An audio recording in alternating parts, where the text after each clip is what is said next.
Okay, I'll call for the public comments again. If anyone would like to speak to the committee, now is your opportunity. Do they know how to do that if they want to speak virtually? They can speak into their mic. I want to make sure that unmute themselves. Okay. You want to speak to the committee and you are virtual, please unmute yourself and speak up.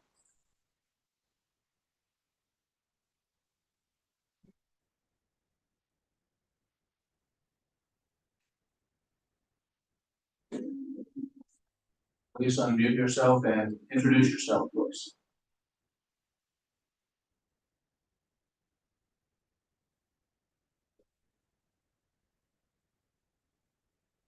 We confirm that they can hear us. Jasmine has confirmed virtually that she can hear. If you are within the sound of my voice there virtually, can you wave your hand? Can you hear us? Got wave from David. Wave from David. Okay. And Mr. Harper. So no one that we are seeing wave wishes to speak to the committee. Is that right? I guess. Do we know who wishes to speak to the committee?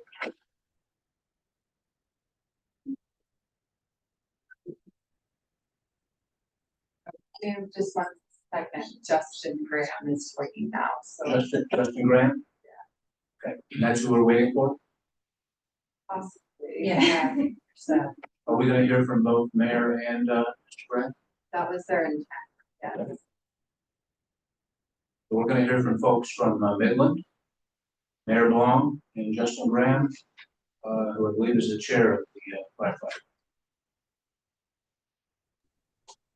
Justin Graham is present. Mr. Graham, thank you. You have the floor. You have 3 minutes. Please speak up. Yes, I just wanted to let the board know that we have all come together and we did finally pass. We passed the 2 resolutions, and then the firefighters came together and took a vote on February 9th, which the firefighters overwhelmingly passed with 88% voting in the affirmative for plan changes. And then the city has come and they put the money in. So we have come to a resolution on this. So y'all can be expecting our FSRP well before the September 1st deadline. And so we're excited about that. And we wanted to make sure that we let everybody know that it was, we were able to accomplish this and get it taken care of. Mr. Graham, thank you very much. As you understand, we are not allowed to engage you. I would only say that we very much appreciate your leadership on this issue. Thanks very much for taking the time. Is Mayor Blom with us? I'll speak on Mayor Blong's behalf. She is having some technical difficulties logging in. My name is Taylor Novak. I'm the Chief of Staff for the City of Midland. We echo Mr. Graham's comments and are very appreciative of the collaborative effort that came forth from the firefighters here in Midland and the Fire Retirement Board as well as the City Council. We believe we came to a resolution that will really enhance the collaboration moving forward and also just the governance of the board moving forward. There's been great strides made from both the board and the firefighters as well as the City Council. And so we are just looking forward to furthering this relationship in the future and wanted to let you all know of the changes that were made and the agreement that came to as Mr. Graham said. So the mayor does send her apologies. I'm texting her right now and she's having those technical difficulties, but thank you all so much. Thank you very much. I have those difficulties regularly, so please pass on our gratitude to the mayor. We appreciate her leadership on this as well. This is an important development in what's been a very long journey, and we appreciate everything that you all have done to come together like this. Thank you very much. Is there anybody else who would like to present to make comment before the committee? Seeing, hearing no one, let's move on to the next agenda item. It is an update from the Nacogdoches County Hospital District's retirement plan. I would now call the representatives of the hospital district to provide remarks. Please come forward and introduce yourselves. Thank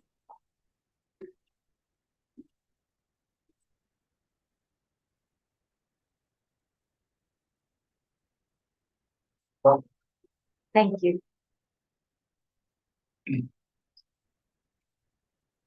Good afternoon. I'm Rhonda McCabe. I'm the chief. Oh, thank you. Now can you hear me? Good afternoon. I'm Rhonda McCabe. I'm the chief executive officer. I'm Philip Blackburn, and I'm the president of the Nacogdoches County Hospital District. Good afternoon. I'm Lynn Lindsay, and I'm the CFO at the Nacogdoches County Hospital District. Welcome. Does someone have some prepared remarks? I do. Yes, sir. Ms. McKay, please. Good afternoon. We are here because we share your concern about the situation. Since our December 4th meeting, we have held 6 meetings of the board and its retirement committee to discuss these issues. We are taking these matters very seriously and are working as diligently as possible to resolve them positively for our members. On Friday, February 21st, we submitted a package of information that responded to your previous questions on December 4th and also other informal staff inquiries in January. We included information about the new members of the 2025 Retirement Committee, which will discuss issues and make recommendations to the full board. Other documents demonstrated our efforts to improve communications, as you clearly indicated we should. Our attorneys have performed work on questions of the PRB members and staff, and I would like to summarize their comments. Regarding fiduciary responsibility for the pension plan, per our pension plan documentation, the plan administrator acts as a fiduciary. Although ERISA duties do not apply, our plan outlines specific responsibilities. Should there be any detailed questions regarding those duties, we are more than willing to provide further information. Regarding the use of public funds to address unfunded liabilities, the board has not determined a path forward. Since our last correspondence, we have been awaiting updated actuarial information, and we're continuing to consider whether it can or should use public funds. Lynn has information and can further address our actuarial update. The retirement committee recently reappointed with new members, reviewed the plan details on February 13th, and we're working diligently to address the unfunded liabilities. They are discussing matters with key third-party service providers and will share those with the NCHD board, and any actions will be communicated subsequently to this committee through the PRB staff. Regarding the nature of pension plan obligations, the NCHD obligations are strictly defined by the plan, which includes no guarantees by the employer, plan administrator, or trustee that assets are sufficient to pay any benefit. The plan allows claims to be satisfied solely from trust assets, and contributions can be terminated or the plan itself dissolved upon the district's resolution. These provisions are in line with the Texas Constitution, ensuring non-forfeitable benefits accrued to the date of termination. Additionally, as we noted in our materials, the district is currently facing significant financial challenges, including recent demands for Medicaid supplemental payment recoupments by the state of Texas, amounting to over $2.8 million. This is in addition to $7 million already owed for prior recoupments, exacerbated by the failure of Line Star, our prior tenant, to qualify for 2024 Medicaid supplemental payments. In conclusion, while we navigate these financial hurdles that are significant and astronomical for us, we are committed to transparency and cooperation with the Pension Review Board to find sustainable solutions for our pension plan's unfunded liabilities. We appreciate your understanding and support as we work through these challenges. Thank you so much for your time. Thank you, Mr. McKay. Does anybody else wish to address the committee at this time? Do you give your statement first? No, I think we would entertain Okay. any Thank questions or comments. Questions from the committee? I do have a question. Ms. Josh. Right. You are aware that there are other plans in the state of Texas that are frozen plans that are being maintained that are still being funded in order to fund up the unfunded liability. Yes, after you provided us with that information, we've researched that, and our legal certainly understands that there are. So I think the real issue is right now is where the money comes from, where we get the money from to fund it is more of an issue than whether we are legally able to fund it. All right, another question I have is you say your plan administrator is your fiduciary.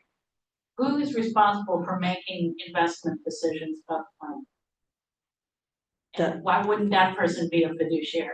The ultimate would would go to the board to make those ultimate decisions. So the board is fiduciary. The board would have to. I mean, they would make the final decision. Another thing that I have noticed is that you implemented a lump sum, 100% lump sum opportunity after you announced that you intended to terminate the plan. And have a lot of lump sums been paid out?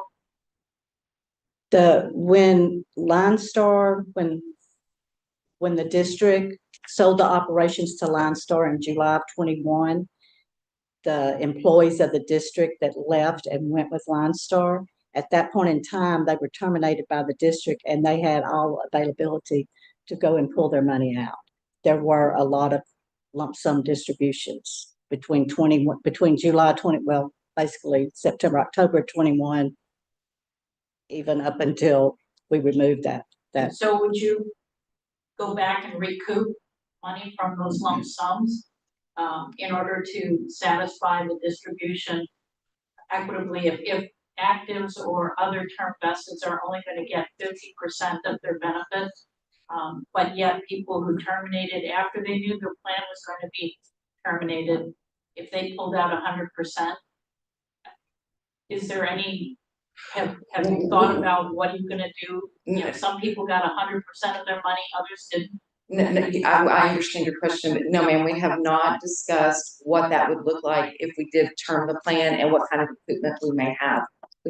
We have not discussed that, but that's a valid question and a valid concern that we will consider if it were to come to that.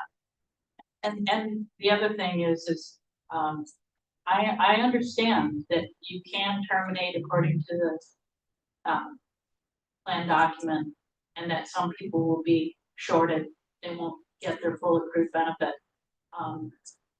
But I do have a concern that you don't seem to think of this as a liability of your district, considering the fact that you have posted that on your financial statements as a liability. I'm just appalled that again, that people are, you know, going to be shorted on their accrued benefits. Other questions for the committee? So I have a couple of questions. You just indicated, and I think we all understand that there is a problem with identifying funding sources. What additional funding sources have you guys explored or are available to us? For example, does the hospital district have the authority to levy an ad valorem tax?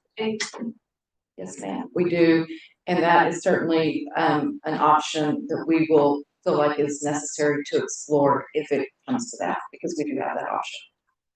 So in your mind, what makes it come to that? I mean, aren't we there if we're? That would be ultimately a board decision, and I can't speak on behalf of the board, but we can certainly convey that to them when we go back, that we need to look at all options to try to fund this plan. Yes, I can speak to that somewhat. I'm new to the board. I was sworn in November and then elected president. And, you know, my background is that I worked at Stephen F. Austin State University for 28 years, retired from there. it's on TRS. And of course, when you think about a retirement plan like TRS, working for a state university as a physicist would probably do better somewhere else, but the whole package is what you look at. So the retirement is a very important part of where you want to work at a place or not. And so my first impression was that we're going to have to do everything possible to fund this liability we have in the pension plan. So we're exploring options like that, especially the ad valorem tax, the property tax, because in the law that created the district, it says you shall impose this tax. You have the authority to do that. When they had the election to go with the 1% sales tax, that was back in the early 90s, the 1% sales tax was actually more than what they were getting with the ad valorem. And so, and the title of that law was basically, this law was there to allow these entities to lower their ad valorem taxes. Well, since it was more than the ad valorem tax, we lowered it down to that may complicate how we actually restart those property taxes. Whether we need an election, we're exploring all those options. It may take an election at the ballot. I don't know if we can unilaterally restart it, and but we're exploring that. And plus, if we do restart, if we restarted it today, it would probably be a year before we'd see the first penny from that. It's not like your ad valorem money starts coming in immediately. Well, I think you can see those funds starting January 26th. Okay, yeah. So those are the things that we're looking at. That's really the only option we have for a steady stream of revenue would be the property tax that I can see. So we're definitely exploring that. And what about pension obligations? Have you guys explored an issuance of pension obligation bonds? What's that? No, ma'am. We're like 5 years into this now, and as far as I can tell, no important decisions have been made over the last 5 years since this whole thing erupted. We seem to not have moved off the dime from when we learned about 5 years ago that we've got a serious problem. And I'm wondering who's making the decisions, really. Asset allocation, still roughly the same. The revenue source and contributions, still roughly the same. An attorney general opinion, lack of an attorney general opinion remains the same. Who's the decider? Yeah, that was one of the reasons that I got on the board, was to get it off of square one and get some movement going. And of course, like Ronnie was saying, the biggest problem that the district has is cash flow. And so even if you do have an option of making contributions to the pension plan, you don't have any money to put in there, you're just barely making payroll. So it becomes very important to secure that other line of revenues that you can not only maintain operations, but also put money into the pension plan. And so I think maybe that's one reason they didn't seek an attorney general's opinion on some of those finer details, is it wouldn't matter what he said. You didn't have any money to put in there. Anyway, that's why they quit putting money into the pension plan, was because they had to direct that to operations to stay afloat. So it's a very, like Ron said, very serious situation. You're facing closing the hospital, or we quit putting money into the pension plan. Those are the kind of decisions that were made. It's a mystery to me why they didn't pursue the property tax sooner. I don't understand that. I'm like you, I'm just puzzled. Because the graph, this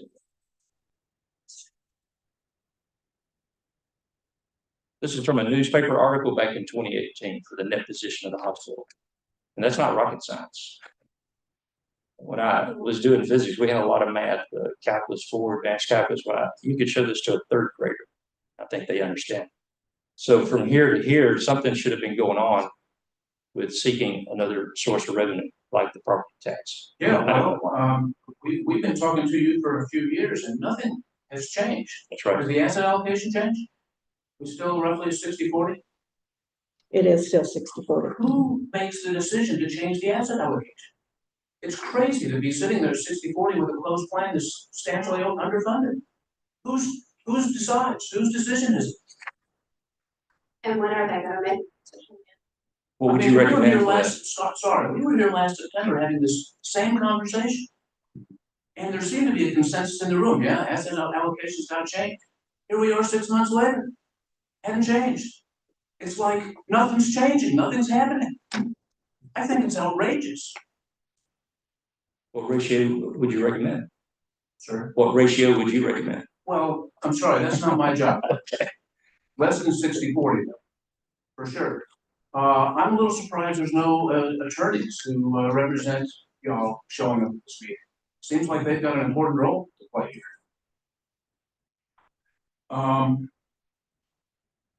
You all made a statement in 2001 that basically referred to miscommunication.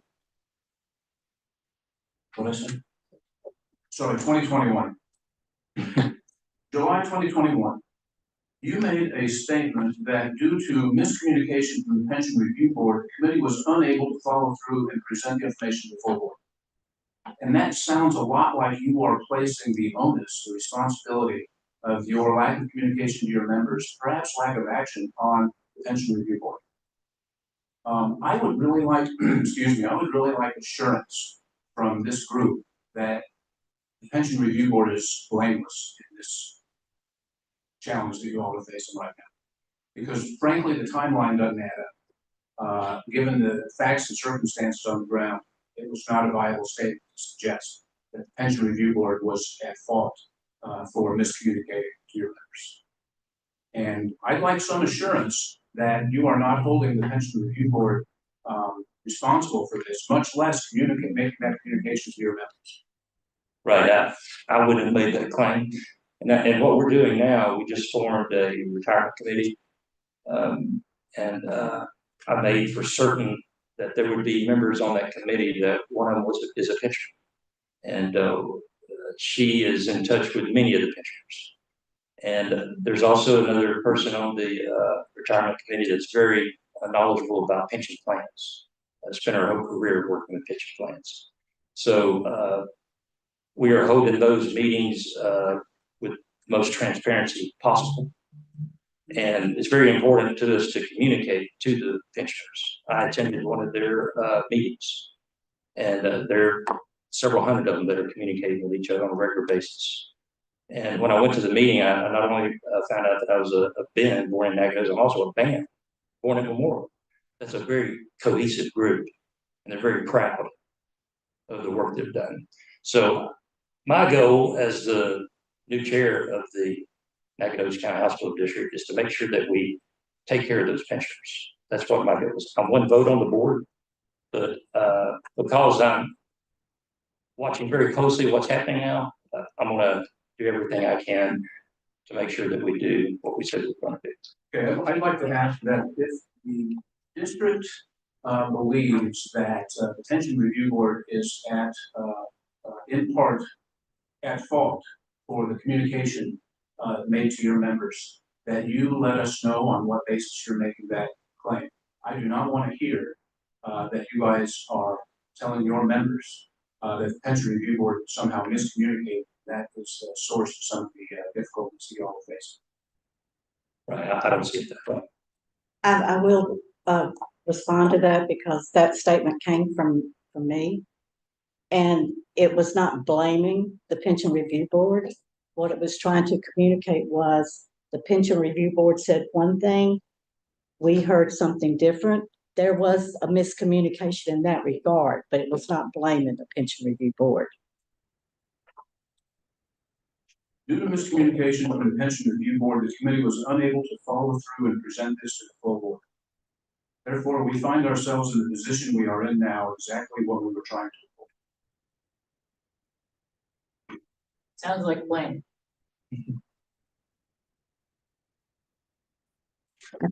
I think working with our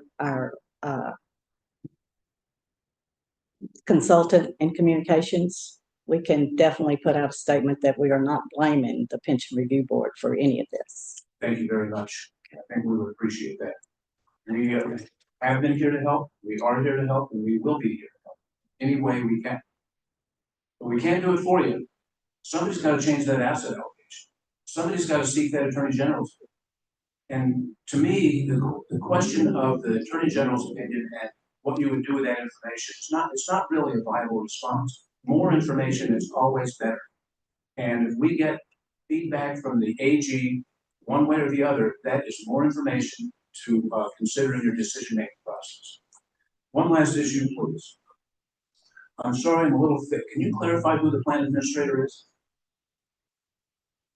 That's principal. Principal. Is that to say that the board are not fiduciaries? Are you all contending that the board that oversees the plan or the board, the district, are not fiduciaries of the plan? The buck stops with the board. Sir? The buck stops with the board. I mean, the board controls the plan. I think that was my question. That's what she asked. We already answered that. It is the So board. does the board consider itself to be a fiduciary of the plan? Yes, You do? Okay. How often does the board meet? at least once a month. Okay, have you discussed the asset allocation of the fund? We'll put it on the agenda for the next retirement committee. I think that would be something the retirement committee would want to have input on. How often do you hear from principal? They provide a quarterly statement and annual statements. Do they make recommendations regarding the investment of the assets? Or is it sort of on autopilot? It's sort of on autopilot. I know setting the new committee and with them just having their first meeting this past month, our intentions is for this next meeting is to have all parties involved there on site with principal, our actuary, everyone involved and working on a plan. Is in the contract with principal, are they an investment consultant as well, or are they strictly calculating benefits and paying benefits? No, they're part of the investment consultants. So you are hiring them for investment consultation, but not using it. They would handle the investments, yes. They would handle them, but who is making a recommendation as to which investments to invest in? They would make the recommendation, the board would accept that recommendation or would vote on that recommendation. Maybe this is a rhetorical question, but I wonder if they're aware of the liability challenge that y'all are facing. Or I wonder if they're focused only on the money. Because if they were aware of the liability issue that you face, they would not be continuing to invest in the way that it's currently being invested. Are there other questions for the folks from Nacogdoches? So maybe not a question, maybe a statement. I think you guys recognize and we recognize the challenges that you're facing. I hope moving forward that you surround yourself with people who are properly qualified to provide you the advice and guidance that you need.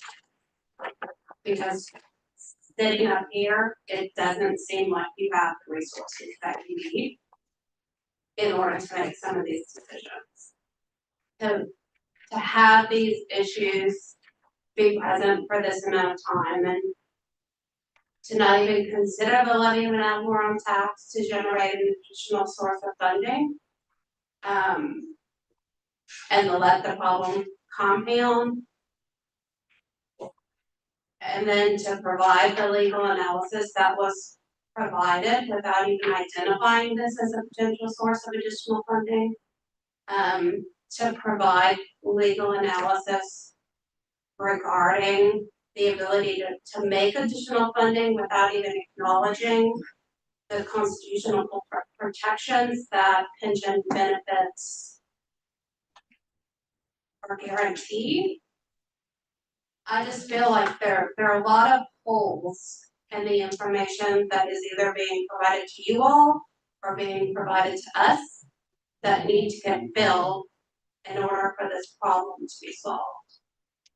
So as you move forward, I would just suggest again that you surround yourself with people who have the knowledge and expertise that you need so that the proper decisions are being made. Because it doesn't look like that's happening right now. Discussion, any other comments? Again, I would echo what you both have said, and I bring to this just a sense of confusion in that, Principal is a very reputable organization for both administering pension programs as well as providing actuarial and investment guidance. In this situation, it just seems like somehow the contract with Principal or the dealings with Principal, you've narrowed their view, where they're not really supporting you in the way that they should be or could be. With a plan of this size, I don't really understand why you're using an outside actuarial consultant, why you haven't worked with a bundled program with Principal. I'm just confused about, essentially why nothing is getting done, why nobody is taking responsibility for looking at the asset allocation.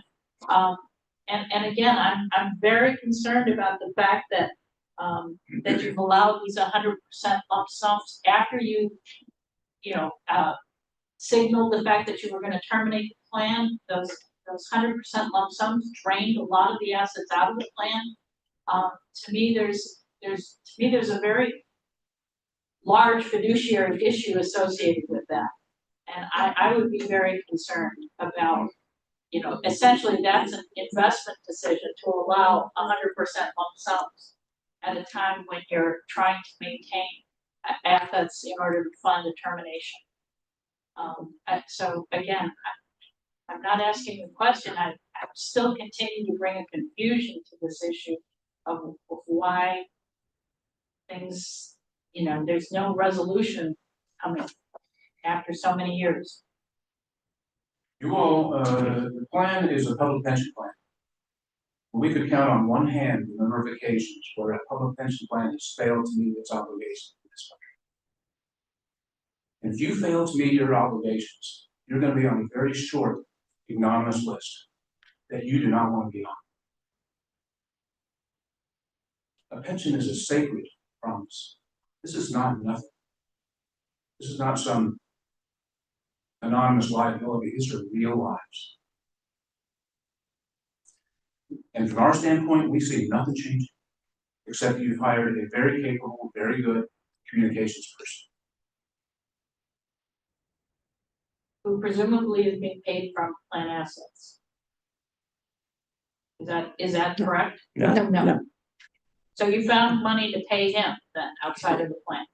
We owe some invoices to him right now. My hope is that the next time that we encounter one another, that we've had some decisions made and we move the ball forward. Yes, sir. Last chance for any comments. Thank you all very much for coming out. We appreciate it, sir.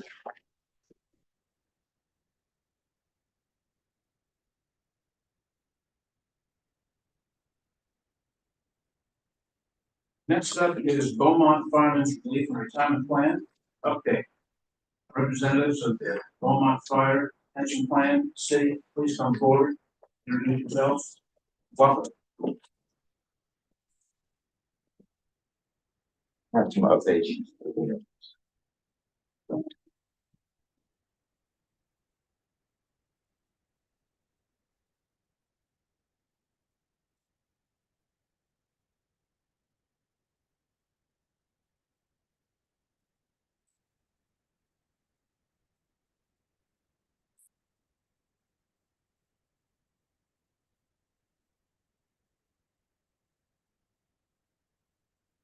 Is there someone who wishes to address? Yes, sir. Good afternoon. Yes, sir. Good afternoon, board. Thank you all for having us. I'm Luke Skelton. I'm the chairman of the board. My name is Brandon Williams. I'm the newest trustee for Beaumont Fire Pension. Replaced Chief Hebert that had 20 years on our board. Clint Cheshire, I'm vice chair. Thank you. Good afternoon. My name is Sherry Reed. I'm the city attorney for the city of Beaumont. Can you say your name again, please? Sheree Reed. Ms. Reed, Yes. thank you all for coming to Austin. Does anybody have prepared remarks like that? Just debate to go off the sheet that we have given y'all as a very simple timeline. We've been working on this FSRP for quite a number of years now. And I do believe that we have gained a little bit of traction. We are getting closer, but we've taken some significant steps as a board moving forward with this FSRP, and we're looking for assistance with getting the city to move forward with their end of the bargain. So I believe that y'all do have a different timeline that we've been in communication. Our administrator has sent y'all an updated timeline that's more detailed, and I can provide any more details to the timeline if needed. Thank you. We appreciate that. Questions for the Beaumont representatives? I have a question. Yes, sir. My understanding is there's 2 lawsuits related to how EMS workers are replaced. One brought by the union, one by an EMS employee. Can any of you tell us the status of those lawsuits? So the EMS employee is no longer with the city, and the fire union did intervene into that lawsuit. The previous lawsuit filed by the first lawsuit was filed by the EMS employee who essentially resigned and went to a different city. The lawsuit filed by the union was created as an injunction. I don't know the board's background, but the injunction essentially expired, but the lawsuit is just outstanding. So the temporary injunction was never ruled on, it's just outstanding. So there's no activity in that particular lawsuit. The primary lawsuit, which was filed by the EMS employee who resigned, is essentially moot now since he no longer works for Beaumont. He can't claim to be a Beaumont fireman if he's not employed. The union intervened and essentially made 2 separate arguments. One, that all remaining employees in the EMS department should be classified as firemen, and 2, that the movement of EMS employees into the department is essentially a civilianizing of the department. The court did rule on that, and the city is appealing that ruling. It's unclear whether or not the ruling was that the department was being civilianized or that the employees should be classified as firefighters. The remaining EMS employees in the department, there's approximately 27, have not indicated that they want to be classified as firemen. None of them have joined. It's not a class action lawsuit. It's just the fire union. But that was a lot. It is. So the lawsuit brought by the EMS employee is now essentially null and void. No, sir. The fire union filed as interveners. The court didn't really rule on the intervention part, but they did rule on the motion filed by the firefighters. I don't want to bore you with procedural law, but that is a procedural issue. First, have to agree that they have a standing to join the lawsuit, and then you have to allow them to make a motion to do that. It was essentially taken out of order. So those are several issues that are up on appeal. Okay, you said a lot. I know. May I ask you to please communicate what you told us to the Pension Review Board staff, perhaps just by an email, a summation of those lawsuits, just to be sure that we have it all. May I make a comment Please. in regards to those? Those part of the plan in the FSRP was that the civilian EMS personnel through attrition were going to be replaced with sworn civil service personnel as a way to grow the department and grow the fund. So those lawsuits are actively inhibiting that process. That's not true. Okay. So the key word was by attrition. So if you, I believe we talked with nauseam, maybe in a few of our calls. There's a long timeline, and I'm not really sure. This is my first time having to appear before the board. Obviously, here because of the lawsuit, not because I enjoy pensions. I don't even do math as well. Even though you guys are lovely, it's great to be here. But in 2019, there was an actuarial study done presented by the council at that time in conjunction with the fire union that said that they needed to have an envelope for 50 employees. Then COVID hit. but council did at some point pass a resolution in 2021 to allow 9, they teamed it as a pilot program. They converted 9 EMS employee positions from civil to sworn, and they moved those into the fire department. As you know, COVID was a very tumultuous time for healthcare workers. It's hard to get people to file those positions, and a lot of people left the service just because of the strain and the stress that was involved in providing service. The city was able to fill those 9 positions somewhere between 2023 and 2024. In April of 2024, we took 12 more vacant positions from the EMS division and converted those into sworn positions. The city is still committed to adding and converting those positions by attrition into the fire department. Currently, if you're counting the 50, again, I don't do math very well, but 9 plus 12 is 21. 50 minus 21 is 29. So we're literally almost halfway there to the goal to get additional people into the pension.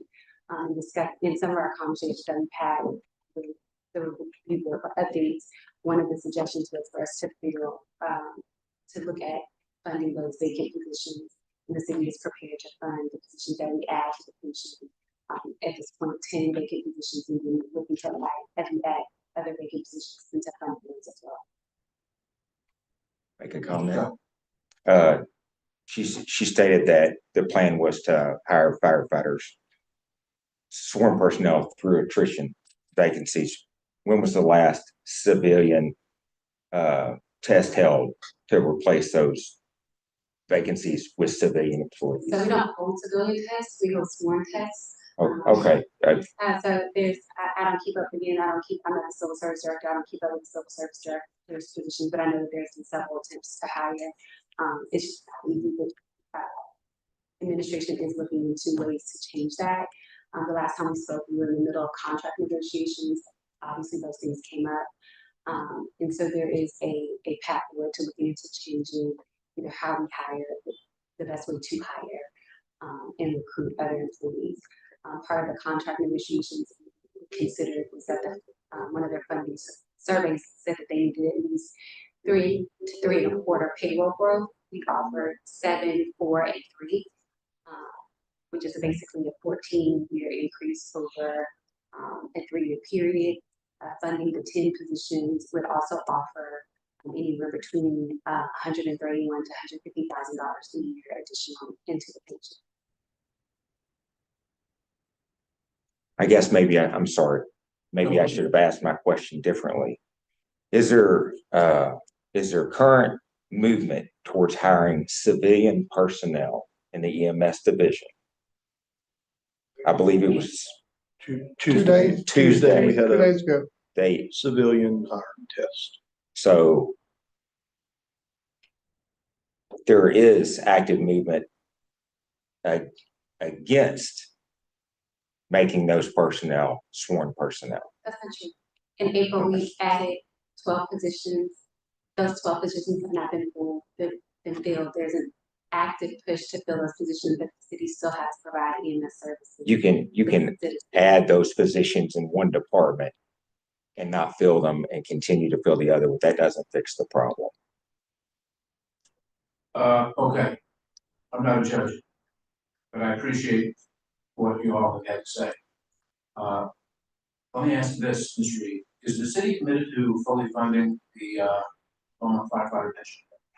We say fully funded, but I am a lawyer, so I need I'm sorry, I didn't clarification. understand. I said when you say fully funded, can you kind of explain to me what that Make is? the full required contribution for your contribution to this budget. So in terms of the 10 employees or just in general? Sorry? What exactly are you asking? You say fully funded, are we prepared, is it related to those vacant positions or just in general to make up that gap? Is that what you're asking? Well, the actuary should be identifying the amount that needs to be contributed to the plan. So there are several funding services that said if we hired this many, then there would be a lump sum. If we did this, there would be a lump sum. There were several different lump sum categories offered for the city to do. At the time the city made the decision to fund 10 vacant positions, there was not a discussion from the finance team to make those additional funding lump sums. Okay, it sounds like a no. Yes. So as of right now, that wasn't discussed. We do start budget season. I think that there were several factors involved. The fact that we don't have a solidified contract from the firefighters is fixed for this week. And so that was something to continue to be the solidified to have a contract in place to look at what we needed to do for that. The other factor is, of course, the lawsuit. And then the other big factor would be what extremities and what liabilities the city has moving forward after the budget is done. So in terms of could I say that the city will make a lump sum contribution, the budget process does begin in April. And so we have a better understanding in July, August, what our financial status is. Ms. Reed, is it your sense that the city fully recognizes that the firefighter pension liability is an obligation of the city? Yes, sir. Okay. Then does the city have a plan for addressing that obligation, either in the short or the long term? Not a very good one at the moment. And that's just an honesty. I believe I appreciate your candor. and I was raised by good parents. I have no reason to lie. I think that the goal is to assess the financial landscape of the city once we have a contract in place, once we are assured of what our financial obligations, if any, will be at the conclusion of the lawsuit, and if that spurs any additional liabilities or litigation, and then what it looks like in terms of available funding. Mr. Chairman, Ms. Dutch. Can I perhaps address a question? Can I address a question to David B., the actuary, staff actuary? Have we received a funding policy from Beaumont Fire retirement? I mean, I don't remember the last. What's that? I'm sorry. I would have to look up when the last funding policy we received was. I don't think we've yet received a joint funding policy, which is what we like to see going forward, where it's signed by both the system and the city. So is there a funding policy that you have worked with the city on? I absolutely would like to speak to that. So for a little over a year now, we've been working on coming with a joint plan to that. Okay. We have been requesting that we've been working on this study for 5 years now and looking for the city's assistance with this. Not only have we made a reduction in firefighter benefits, but we've also increased the age in which they can retire. So the board has been actively moving forward to correct these problems, or issues rather. We have been requesting to meet with the city since there's been some slow moving progress as far as what we can do.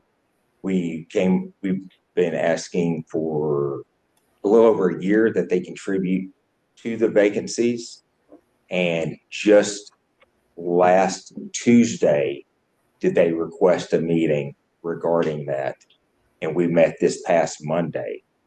So that should give you the general atmosphere in which we're working to resolve these issues. All right, so are there representatives of the city on your pension board? Yes, ma'am. Okay. And is that the mayor and the CFO? No, ma'am. The mayor's rep was sworn in, attended that meeting, the prior one, and then was that January? Yes, sir. Last January, and he. Hold on one second. Go ahead. So, we had, the mayor's appointed a friend on the board, I think it was last May. He showed up, raised his right hand, never did show up again. In December, he said that, he believed it was a conflict of interest because I believe he has a consultant firm. So he moved off the board.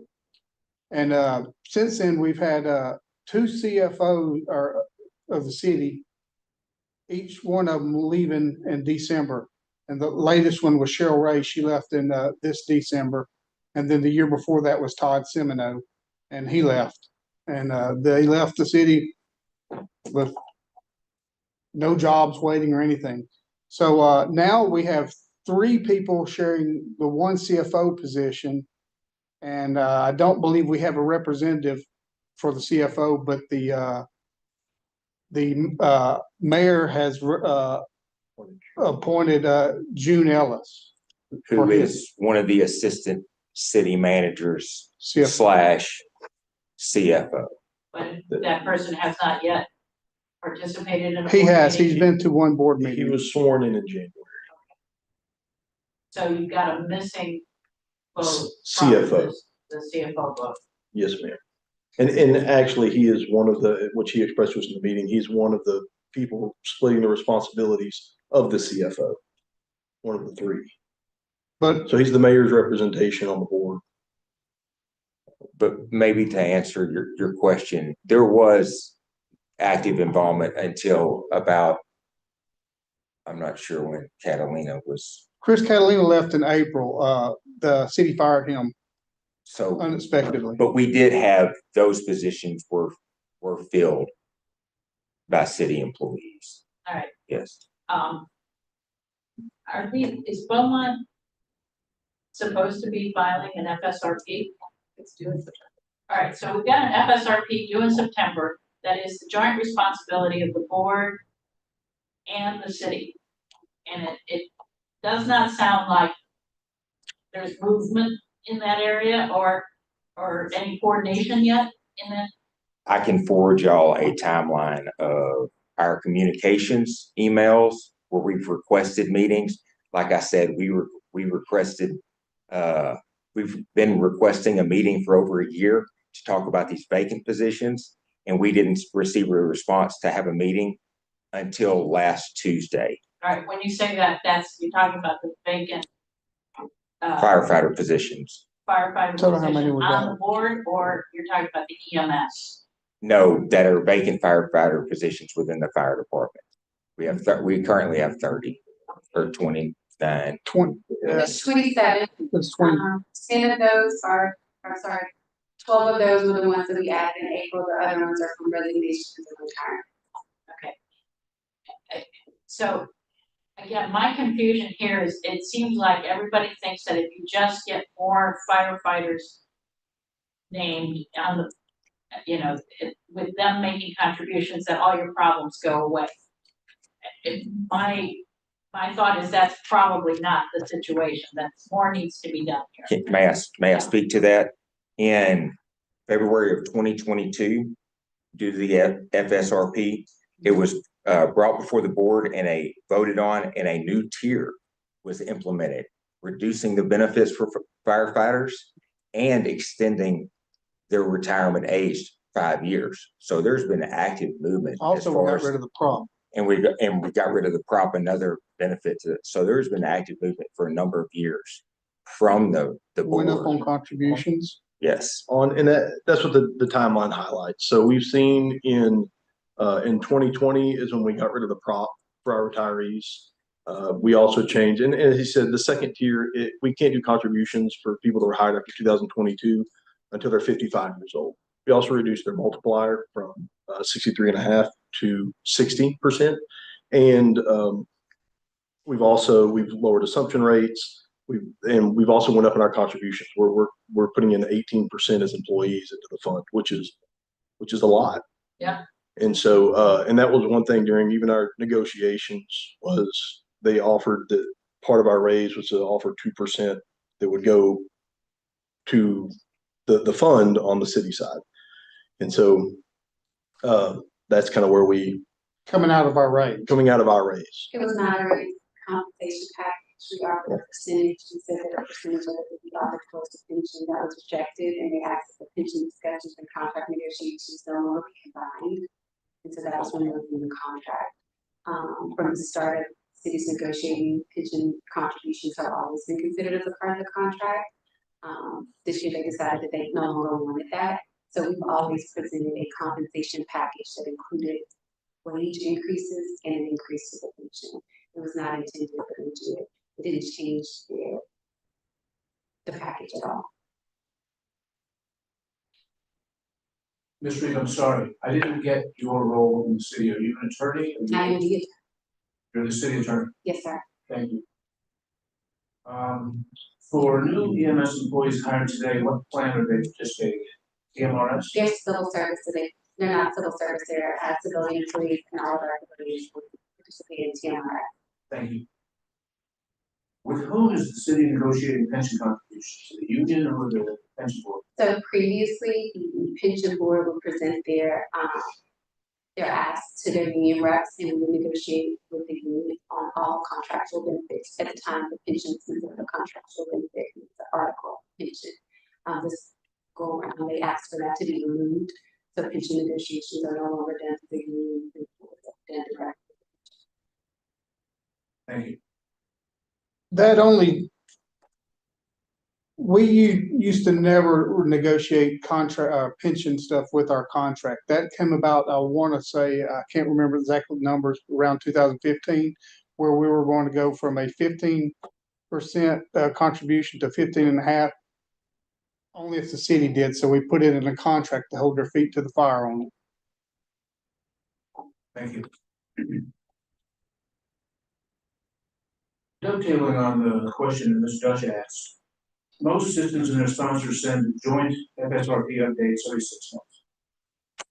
For Beaumont, the updates have been coming from the system rather than jointly with the sponsor. Will your March update be sent jointly? That's what we've been trying to do for quite some time now, is to get a joint update. And like I said, we've been requesting meetings with the city manager for over a year now. It wasn't until last week that we received a response. I'm not sure what other approach y'all would like us to take. Thank you. Any thoughts, Ms. Reed, on the city's involvement with the FSRP? I can't speak on his communication with the city manager, but the city is committed to fulfilling their obligation. Thank you. And you have an expected timeline to reach an agreement approved in writing by the pension board and city council? Sounds like a no. No. Our goal has been to meet the deadline of September. We've been actively working on that for quite some time now. We've done a significant number of studies. The fund is paid for quite a bit of studies. In fact, I'm sorry, sir. Well, it sounds like we've got part of the problem is a governance issue.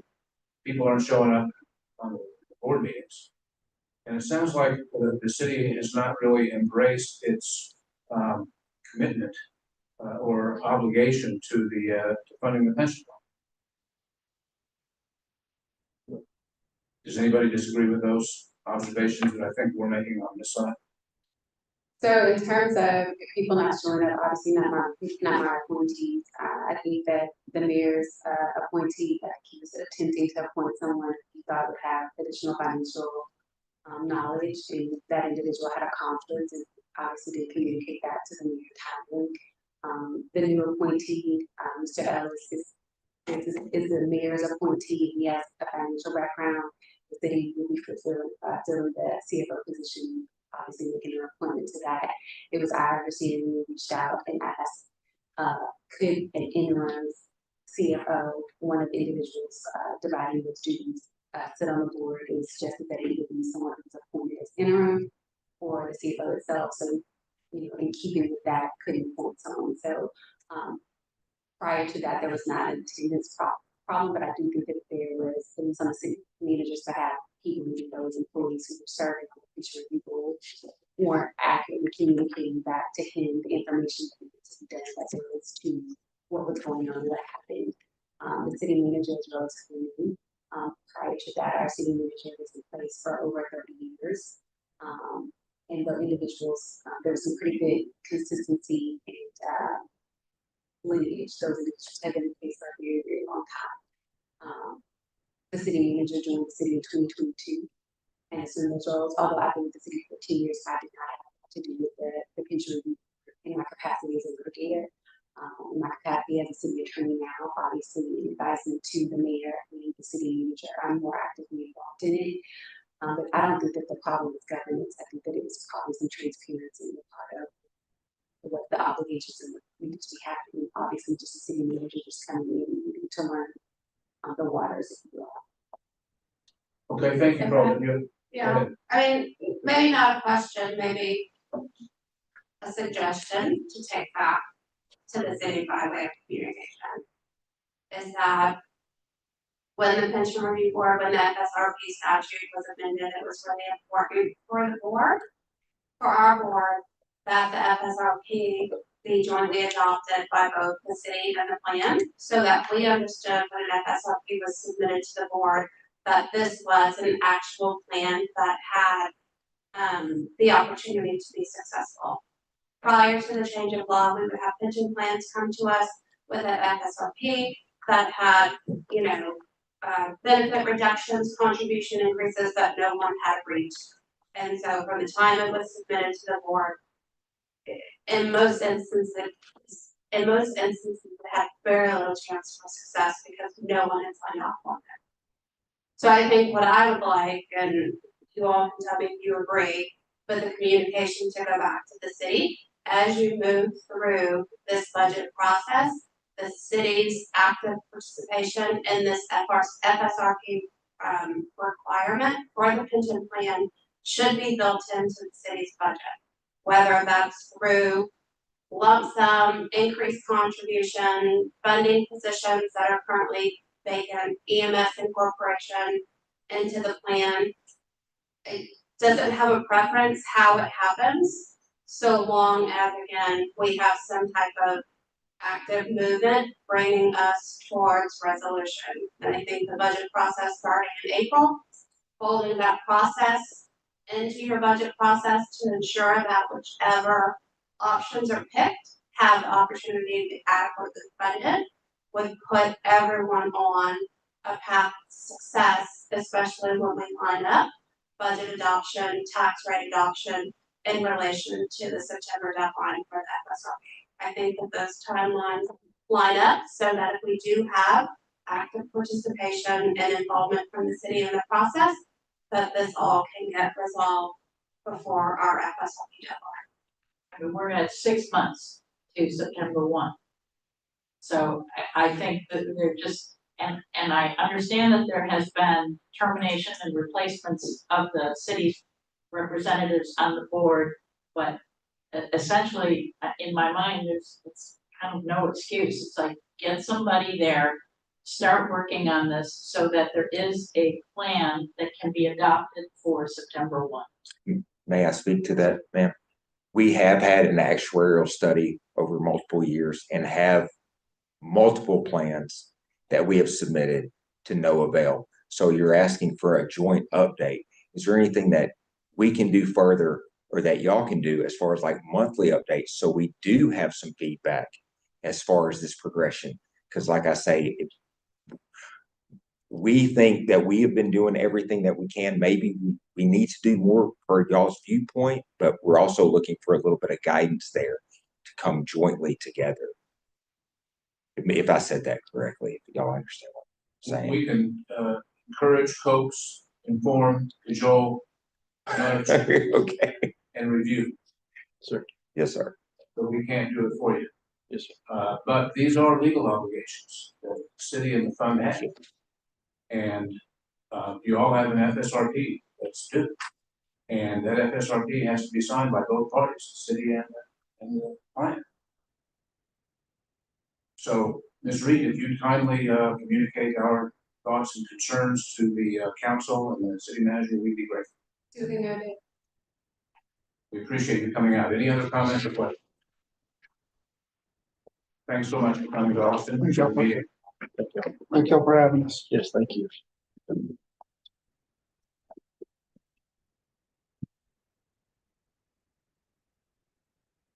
Are there any items that any member would like to add to the future agenda? Is that just for this meeting or is it for the whole board? Just for this committee? No. I'll have to talk with the chair of the board to find out if she's willing to entertain suggestions. I'll get back with you. The The next actuarial committee meeting is TBD. The next pension review board meeting will take place July 10th, 10 a.m. Location TBD. If there is no further business, no objection, I move to adjourn this meeting. Could someone second? Second. The meeting is adjourned. Thank you.